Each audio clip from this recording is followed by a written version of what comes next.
Assalamu alaikum wa rahmatullahi wa barakatuhu. Surah An-Najm.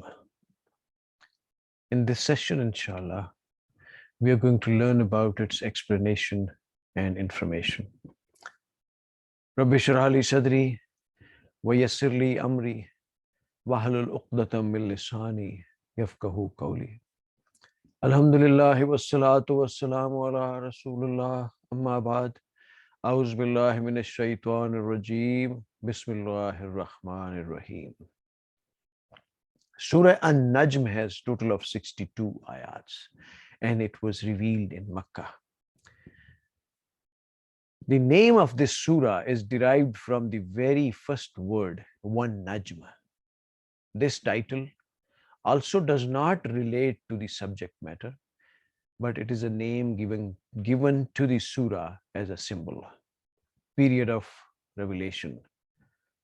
According to a tradition related by Bukhari, Muslim, Abu Dawood, and Nasai on the authority of Hazrat Abdullah bin Mas'ud, the first surah in which a verse requiring the performance of a sajda, prostration, as sent down, is Surah An-Najm.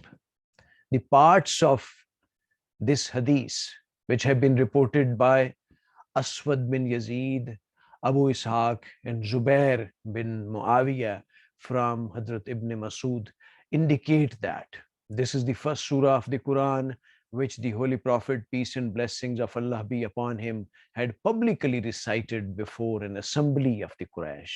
And according to Ibn Marduya in the Kaaba, in which both the believers and the disbelievers were present, at the end, when he recited the verse requiring the performance of sajda, and fell down in prostration, the whole assembly also fell down in prostration with him. And even those chiefs of the polytheists who were in the forefront of the opposition to Holy Prophet, peace and blessings of Allah be upon him, could not resist falling down in prostration. Ibn Masud, may Allah be pleased with him, says that he saw only one man, Umayyah bin Khilaf, from among the disbelievers, who did not fall down in prostration, but took a little dust and rubbing it on his forehead, said that that was enough for him. Later, as Ibn Masud relates, he saw this man die in the state of disbelief. Another eyewitness of this incident is Hazrat Mutalib bin Abi Wada, who had not yet become the Muslim. Nasai and Musnad Ahmad contain his own words to the effect. When the Holy Prophet recited Surah An-Najm and performed the sajda, and whole assembly fell down in prostration along with him, I did not perform the sajda. Now, to compensate for the same, whenever I recite this surah, I make sure never to abandon its performance. Ibn Sa'd says that before this, the Rajab of the 5th year of the Prophet, a small group of the companions had immigrated to Abyssinia. Then, when in the Ramadan of the same year this incident took place, the news spread that Holy Prophet, peace and blessings of Allah be upon him, had recited Surah An-Najm publicly in the assembly of the Quraysh, and the whole assembly, including the believers as well as the disbelievers, had fallen down in prostration with him. When the immigrants of Abyssinia heard this news, they formed an impression that the disbelievers of Makkah had become Muslims. Thereupon, some of them returned to Makkah in the Shawwal of the 5th year of the prophethood, only to learn that the news was wrong and the conflict between Islam and disbelief was raging as furiously as before. Consequently, the second immigration to Abyssinia took place, in which many more people left Makkah. Thus, it becomes almost certain that this surah was revealed in the Ramadan of 5th year of the prophethood. Historical background. The details of the period of revolution as given above point to the condition in which this surah was revealed. During the first 5 years of his appointment as the Prophet, the Holy Prophet, peace and blessings of Allah be upon him, had been extending invitation to Allah's religion by presenting the divine revelations before the people only in private and restricted meetings and assemblies. During this whole period, he could never have a chance to recite the Quran before a common gathering openly, mainly because of the strong opposition and resistance from the disbelievers. They were well aware of how magnetic and captivating was the Holy Prophet's personality and his way of preaching, and how impressive were the revelations of the Quran. Therefore, they tried their best to avoid hearing it themselves and to stop others also from hearing it, and to suppress his invitation by false propaganda, by spreading every kind of suspicion against him. For this object, on one hand, they were telling the people that Muhammad, peace and blessings of Allah be upon him, had gone astray and was now bent upon misleading others as well. On the other hand, they would raise an uproar whenever he tried to present the Quran before the people, so that no one could know what it was for which he was being branded as a misled and misguided person. Such were the conditions when the Holy Prophet, peace and blessings of Allah be upon him, suddenly stood up one day to make a speech in the sacred precincts of the Kaaba, where a large number of Quraysh had gathered together. Allah at that time made him deliver this discourse, which we have now in the form of Surah An-Najm with us. Such was the intensity of the impression that when the Holy Prophet, peace and blessings of Allah be upon him, started reciting it, the opponents were so completely overwhelmed that they could not think of raising any disorder. And when at the conclusion he fell down in prostration, they too fell down in prostration along with him. Later, they felt great remorse at the weakness they had involuntarily shown. The people also started taunting them to the effect that whereas they had been forbidding others to listen to Quran, that day not only had they themselves listened to it with complete absorption, but had even fallen down in prostration along with Muhammad, peace and blessings of Allah be upon him. At last, they had to invent a story in order to get rid of the people's taunt and ridicule. They said, after he had recited Afraitul Afraitul Lata wal Uza wa Manat Athalitha al Ukhra. We heard from Muhammad these words, Tilka al Gharanita Tal Ula wa Anna Shafatu Hanna Tatarja Hanna Latarja. They were exalted goddesses indeed. Their intercession may be expected. From this, we understood that Muhammad had returned to our faith.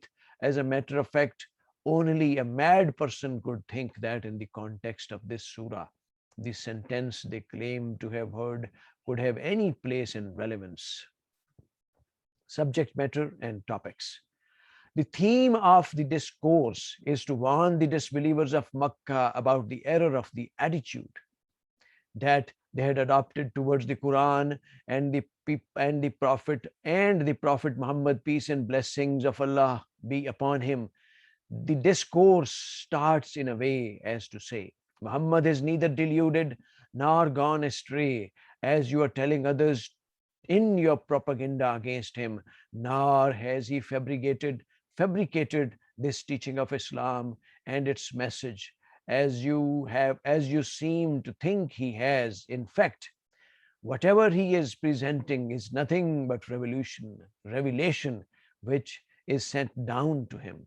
The varieties that he presents before you are the verities that he presents before you are not the product of his own surmise and speculation, but realities of which he himself is an eyewitness. He has himself seen the angel through whom his knowledge is conveyed to him, through whom this knowledge is conveyed to him.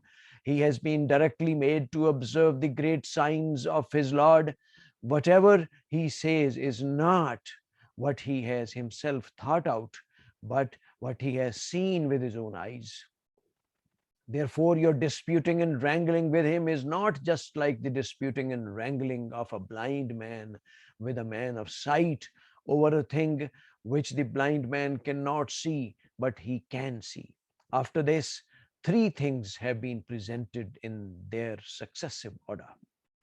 First, the listeners have been made to understand that the religion that you are following is based on mere conjecture and invented ideas.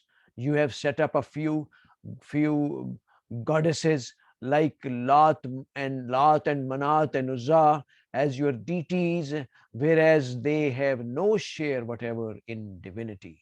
You regard the angels as the daughters of Allah, whereas you regard the daughters as disgraceful for your own selves.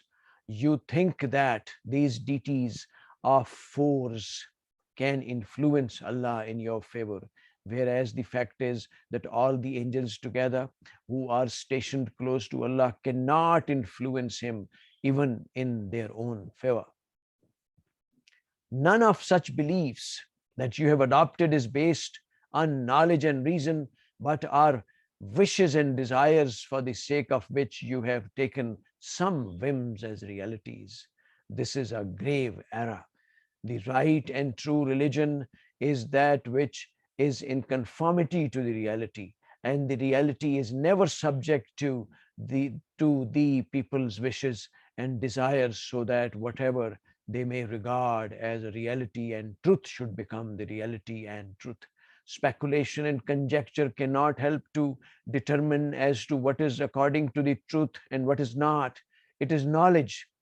When that knowledge is presented before you, you turn away from it and brand the one who tells you the truth as misguided. The actual cause of your being involved in this error is that you are heedless of the hereafter. Only this word is your goal. Therefore, you have neither any desire for the knowledge of reality, nor you bother to see whether the beliefs you hold are according to the truth or not.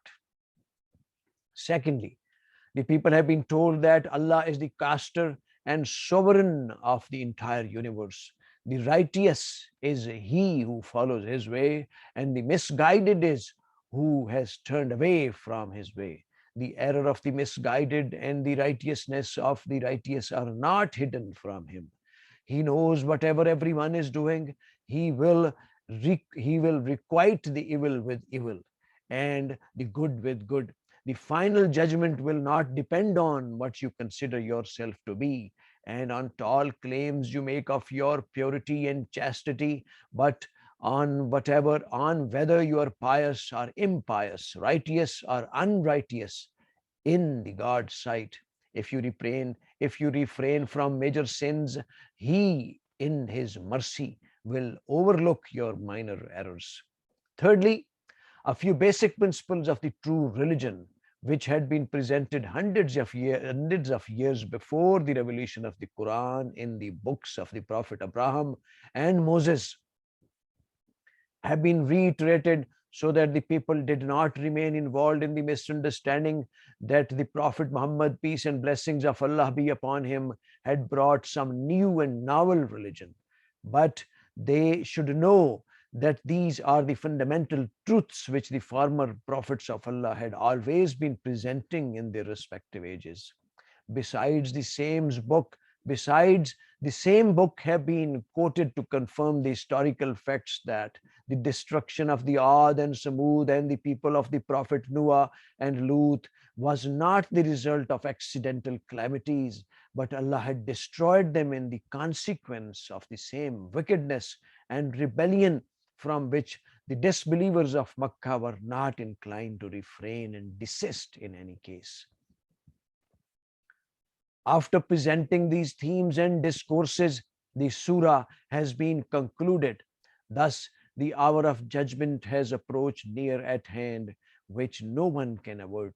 before the occurrence of that hour, you are being warned through Muhammad, peace and blessings of Allah be upon him, and the Quran in the like manner as the former people had been warned before. Now, is it this warning that you find novel and strange, which you mock and ridicule, which you turn away from and cause disorder so that no one else also is able to hear what is it? Don't you feel like weeping at your folly and ignorance? Abandon this attitude and behavior. Bow down to the Allah and serve Him alone. This was that impressive conclusion, hearing which even the most hardened deniers of the truth were completely overwhelmed. And when, after reciting these verses of divine word, the Holy Messenger of Allah, peace and blessings of Allah be upon him, fell down in prostration, they too could not help falling down in prostration along with him.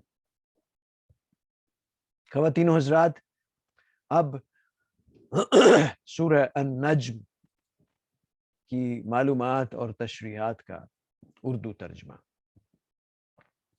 سورہ النجم کی 62 آیات ہیں اور یہ مکہ میں نازل ہوئی۔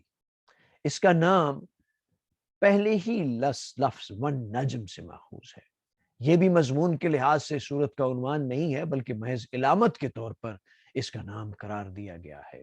زمانہ نزول بخاری، مسلم، ابو داؤد اور نسائی میں حضرت عبداللہ بن مسعود کی روایت ہے کہ اول سورہ انزلت فیہا سجدۃ النجم، پہلی سورت جس میں آیت سجدہ نازل ہوئی النجم ہے۔ اس حدیث کے جو اجزاء اسود بن یزید، ابو اسحاق اور زبیر بن معاویہ کی روایت میں حضرت ابن مسعود سے منقول ہوئے ہیں، ان سے معلوم ہوتا ہے کہ یہ قرآن مجید کی وہ پہلی سورت ہے جسے رسول اللہ صلی اللہ علیہ وآلہ وسلم نے قریش کے ایک مجمع عام میں اور ابن مردویہ کی روایت کے مطابق حرم میں سنایا تھا۔ مجمع میں کافر اور مومن سب موجود تھے۔ آخر میں جب آپ نے آیت سجدہ پڑھ کر سجدہ فرمایا تو تمام حاضرین آپ کے ساتھ سجدے میں گر گئے، اور مشرکین کے وہ بڑے بڑے سردار تک جو مخالفت میں پیش تھے سجدہ کیے بغیر نہ رہ سکے۔ ابن مسعود رضی اللہ تعالی عنہ بیان کرتے ہیں کہ میں نے کفار میں سے صرف ایک شخص امیہ بن خلف کو دیکھا کہ اس نے سجدہ کرنے کی بجائے کچھ مٹی اٹھا کر اپنی پیشانی پر لگا لی اور کہا کہ میرے لیے بس یہی کافی ہے۔ بعد میں میری آنکھوں نے دیکھا کہ وہ کفر کی حالت میں قتل ہوا۔ اس واقعہ کے دوسرے عینی شاہد حضرت مطلب بن ابی وداع ہیں، جو اس وقت تک مسلمان نہ ہوئے تھے۔ نسائی اور مسند احمد میں ان کا اپنی بیان یہ نقل ہوا ہے، کہ جب حضور صلی اللہ علیہ وسلم نے سورہ نجم پڑھ کر سجدہ فرمایا اور سب حاضرین آپ کے ساتھ سجدے میں گر گئے تو میں نے سجدہ نہ کیا، اور اسی کی تلافی اب میں اس طرح کرتا ہوں کہ اس سورہ کی تلاوت کے وقت سجدہ کبھی نہیں چھوڑتا۔ ابن سعد کا بیان ہے کہ اس سے پہلے رجب 5 نبی میں صحابہ کرام کی ایک مختصر سی جماعت حبش کی طرف ہجرت کر چکی تھی، اور پھر جب اس سال رمضان میں یہ واقعہ پیش آیا تو رسول اللہ صلی اللہ علیہ وسلم نے قریش کے مجمع عام میں سورہ نجم کی تلاوت فرمائی، اور کافر و مومن سب آپ کے ساتھ سجدے میں گر گئے، تو حبش کے مہاجرین تک یہ قصہ اس شکل میں پہنچا کہ کفار مکہ مسلمان ہو گئے ہیں۔ اس خبر کو سن کر ان میں سے کچھ لوگ شوال 5 نبوی میں مکہ واپس آ گئے، مگر یہاں آ کر معلوم ہوا کہ ظلم کی چکی اسی طرح چل رہی ہے جس طرح پہلے ہی چل رہی تھی۔ آخر کار دوسری ہجرت حبشہ واقع ہوئی جس میں پہلی ہجرت سے بھی زیادہ لوگ مکہ چھوڑ کر چلے گئے۔ اس طرح یہ بات قریب یقینی طور پر معلوم ہو جاتی ہے کہ یہ سورہ رمضان 5 نبوی میں نازل ہوئی ہے۔ تاریخی پس منظر زمانہ نزول کی اس تفصیل سے معلوم ہوتا ہے کہ وہ کیا حالات تھے جن میں یہ سورہ نازل ہوئی۔ ابتدائے بعثت کے بعد سے 5 سال تک رسول اللہ صلی اللہ علیہ وآلہ وسلم صرف نجی صحبتوں اور مخصوص مجلسوں ہی میں اللہ کا کلام سنا کر لوگوں کو اللہ کے دین کی طرف دعوت دیتے رہے تھے۔ اس پوری مدت میں آپ کو کبھی کسی مجمع عام میں قرآن سنانے کا موقع نہ مل سکا تھا، کیونکہ کفار کی سخت مزاحمت اس میں مانے تھی۔ ان کو اس امر کا خوب اندازہ تھا کہ آپ کی شخصیت اور آپ کی تبلیغ میں سکھ بال کی کشش اور قرآن مجید کی آیات میں کسی غضب کی تاثیر ہے، اس لیے وہ کوشش کرتے تھے کہ اس کلام کو نہ خود سنے نہ کسی کو سننے دیں، اور آپ کے خلاف طرح طرح کی غلط فہمیاں پھیلا کر محض اپنے جھوٹے پروپیگنڈے کے زور سے آپ کی دعوت کو دبا دیں۔ اس غرض کے لیے ایک طرف تو وہ جگہ جگہ یہ مشہور کرتے پھر رہے تھے کہ محمد صلی اللہ علیہ وآلہ وسلم بہک گئے ہیں اور لوگوں کو گمراہ کرنے کے درپے ہیں، دوسری طرف ان کا یہ مستقل طریقہ کار تھا کہ جہاں بھی آپ قرآن سنانے کی کوشش کریں وہاں شور مچا دیا جائے تاکہ لوگ یہ جان ہی نہ سکیں کہ وہ بات کیا ہے جس کی بنا پر آپ کو گمراہ اور بہکا ہوا آدمی قرار دیا جا رہا ہے۔ ان حالات میں ایک روز رسول اللہ صلی اللہ علیہ وآلہ وسلم حرم پاک میں جہاں قریش کے لوگوں کا ایک بڑا مجمع موجود تھا، یک تقریر کرنے کھڑے ہو گئے، اور اس وقت اللہ تعالیٰ کی طرف سے آپ کی زبان مبارک پر یہ خطبہ جاری ہوا جو سورہ نجم کی صورت میں سامنے ہے۔ اس کلام کی شدت تاثیر کا حال یہ تھا کہ جب آپ نے اسے سنانا شروع کیا تو مخالفین کو اس پر شور مچانے کا ہوش ہی نہ رہا، اور خاتمے پر جب آپ نے سجدہ فرمایا تو وہ بھی سجدے میں گر گئے، اور بعد میں انہیں سخت پریشانی لاحق ہوئی کہ یہ ہم سے کیا کمزوری سردگ ہو گئی ہے، سرزد ہو گئی ہے، اور لوگوں نے بھی انہیں اس پر مطعون کرنا شروع کیا کہ دوسروں کو تو یہ کلام سننے سے منع کرتے تھے، آج خود اسے نہ صرف کان لگا کر سنا بلکہ محمد صلی اللہ علیہ وسلم کے ساتھ سجدہ بھی کر گزرے۔ آخرکار انہوں نے یہ بات بنا کر اپنا پیچھا چھڑایا کہ صاحب ہمارے کانوں میں تو افرعیتم اللتا والعزی ومناوت ثالث القخرا کے بعد محمد کی زبان سے یہ الفاظ سنے تھے، تلکا تلکل غرانق العلا وان شفاگتنا لترجا، یہ بلند مرتبہ دیویاں ہیں اور ان کی شفاعت ضرور متوقع ہے، اس لیے ہم نے سمجھا کہ محمد ہمارے طریقے پر واپس آ گئے ہیں۔ حالانکہ کوئی پاگل آدمی ہی یہ سوچ سکتا تھا کہ اس پوری صورت کے سیاق و سباق میں ان فکروں کی بھی کوئی جگہ ہو سکتی ہے جو ان کا دعویٰ تھا کہ ان کے کانوں نے سنے تھے۔ موضوع اور مضمون: تقریر کا موضوع کفار مکہ کو اس رویے کی غلطی پر متنبع کرتا ہے، متنبع کرنا ہے جو وہ قرآن اور محمد صلی اللہ علیہ وسلم کے مقابلے میں اختیار کیے ہوئے ہیں۔ کلام کا آغاز اس طرح فرمایا گیا ہے کہ محمد صلی اللہ علیہ وآلہ وسلم بہکے اور بھٹکے ہوئے آدمی نہیں ہیں، جیسا کہ تم ان کے متعلق مشہور کرتے رہے ہو، اور نہ اسلام کی یہ تعلیم اور دعوت انہوں نے خود اپنے دل سے گھر لی ہے جیسا کہ تم اپنے نزدیک سمجھے بیٹھے ہو، بلکہ جو کچھ وہ پیش کر رہے ہیں وہ خالص وہی ہے جو ان پر نازل کی جاتی ہے۔ جن حقیقتوں کو وہ تمہارے سامنے بیان کرتے ہیں وہ ان کے اپنے قیاس اور گمان کی آفریدہ نہیں ہیں، بلکہ ان کی آنکھوں دیکھی حقیقتیں ہیں۔ انہوں نے اس فرشتے کو جو دیکھا ہے جس کے ذریعے سے ان کو یہ علم دیا جاتا ہے، انہیں اپنے رب کی عظیم نشانیوں کا براہ راست مشاہدہ کرایا گیا ہے۔ وہ جو کچھ کہہ رہے ہیں سوچ کر دیکھ کر کہہ رہے ہیں۔ انہوں نے ان سے تمہارا جھگڑنا بالکل ایسا ہی ہے جیسا کوئی اندھا آنکھوں والے سے اس چیز پر جھگڑے جو اسے نظر نہیں آتی اور آنکھوں والے کو نظر آتی ہے۔ اس کے بعد الگ ترتیب 3 مضامین ارشاد ہوئے ہیں۔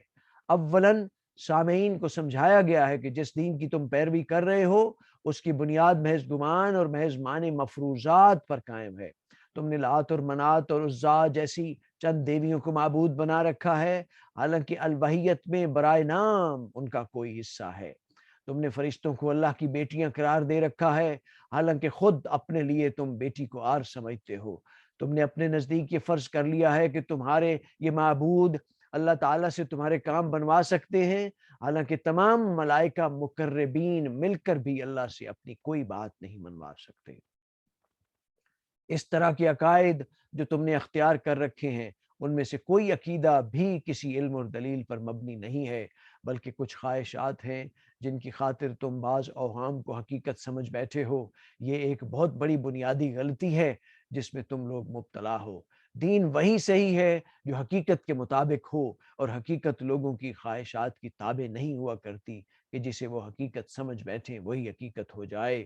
اس سے مطابقت کے لیے قیاس و گمان کام نہیں دیتا، بلکہ اس کے لیے علم درکار ہے۔ وہ علم تمہارے سامنے پیش کیا جاتا ہے تو تم اس سے منہ موڑ لیتے ہو اور الٹا اس شخص کو گمراہ ٹھہراتے ہو جو تمہیں صحیح بات بتا رہا ہے۔ اس غلطی میں تمہارے مبتلا ہونے کی اصل وجہ یہ ہے کہ تمہیں آخرت کی کوئی فکر نہیں ہے، بس دنیا ہی تمہارے مطلوب بنی ہوئی ہے۔ اس لیے نہ تمہیں حقیقت کی کوئی طلب ہے اور نہ اس بات کی کوئی پرواہ کہ جن عقائد کی تم پیروی کر رہے ہو وہ حق کے مطابق ہیں یا نہیں۔